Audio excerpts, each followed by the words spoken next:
Mark 2. A few days later, when Jesus again entered Capernaum, the people heard that he had come home. So many gathered that there was no room left, not even outside the door, and he preached the word to them. Some men came, bringing to him a paralytic carried by 4 of them. Since they could not get him to Jesus because of the crowd, they made an opening in the roof above Jesus, and after digging through it, lowered the mat the paralyzed man was lying on. When Jesus saw their faith, he said to the paralytic, "Son, your sins are forgiven." Now some teachers of the law were sitting there, thinking to themselves, "Why does this fellow talk like that? He's blaspheming. Who can forgive sins but God alone?" Immediately Jesus knew in his spirit that this was what they were thinking in their hearts, and he said to them, "Why are you thinking these things? Which is easier, to say to the paralytic, 'Your sins are forgiven,' or to say, 'Get up, take your mat, and walk'? But that you may know that the Son of Man has authority on earth to forgive sins," he said to the paralytic, "I tell you, get up, take your mat, and go home." He got up, took his mat, and walked out, in full view of them all.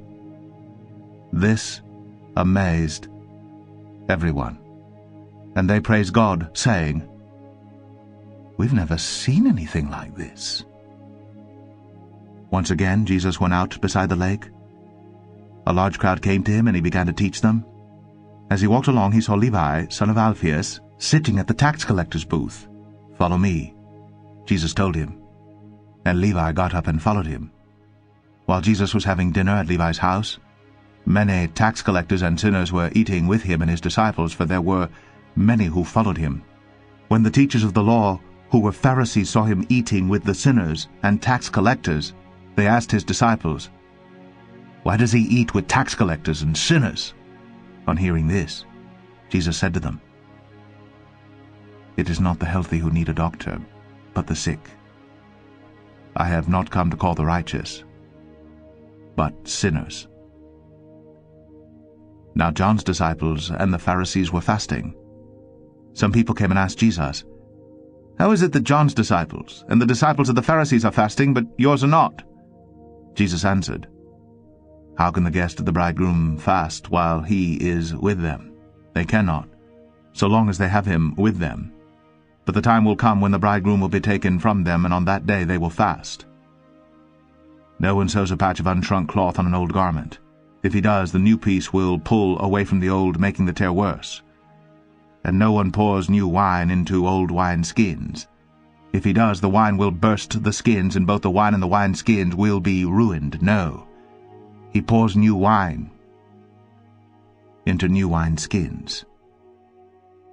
One Sabbath Jesus was going through the grain fields, and as his disciples walked along, they began to pick some heads of grain. The Pharisees said to him, "Look, why are they doing what is unlawful on the Sabbath?" He answered, "Have you never read what David did when he and his companions were hungry and in need? In the days of Abiathar the high priest, he entered the house of God and ate the consecrated bread, which is lawful only for priests to eat. And he also gave some to his companions.